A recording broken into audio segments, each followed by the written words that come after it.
আজকে দেশে 116টি প্রাইভেট বিশ্ববিদ্যালয় হয়েছে 1992 প্রাইভেট অ্যাক্ট দিয়ে, হয়েছিল ওপেন ইউনিভার্সিটি। সেই শিক্ষা ব্যবস্থা আজ আবারও ঢেলে সাজাতে হবে। আজকে পাবলিক ইউনিভার্সিটির সংখ্যা বেড়ে 57তে দাঁড়িয়েছে। আমরা কিন্তু কোয়ান্টিটিতে অনেক এগিয়ে গিয়েছি, কোয়ালিটিতে কতটুকু পেরেছি আমরা জানি না। তাই ভাবতে হবে নিড বেসড এডুকেশন এবং আগামী দিনে সাস্টেইনেবল ডেভেলপমেন্টের জন্য আমাদের কাজ করতে হবে। মাননীয় প্রধানমন্ত্রী নির্দেশ দিয়েছেন আমাদেরকে, শিক্ষাকে গুরুত্ব নেই, তিনি গুরুত্ব দেননি। আমি অত্যন্ত সৌভাগ্যবান যে আজকে আমাকে যে দায়িত্ব দিয়েছেন আজকের প্রধানমন্ত্রী, সেই দায়িত্ব সুচারুভাবে পালন করার জন্য তিনি আমাদের প্রতিনিয়তই নির্দেশ দিয়ে যাচ্ছেন। সব মশার বিরুদ্ধে সুরক্ষা দিতে এলো বসুন্ধরা এক্সট্রিম অ্যারোসল, মশার বিরুদ্ধে এক্সট্রিম সুরক্ষা।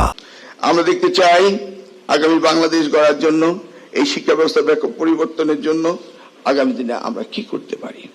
দেখুন, আমরা কারিকুলাম নিয়ে কাজ করছি, আমরা লার্নিং আউটকামস কন্টেন্টের ভিতরে থেকে আমরা চাচ্ছি যে আগামী প্রজন্মকে সত্যিকার অর্থে শিক্ষা ব্যবস্থা প্রদান করা।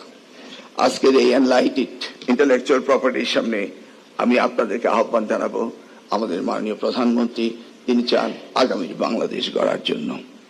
জননেত্রী শহীদ রাষ্ট্রপতি জিয়া রহমান শিক্ষামন্ত্রীর দায়িত্বে ছিলেন 16 দিন, তিনি শিক্ষা ব্যবস্থা ব্যাপক পরিবর্তন করেছিলেন।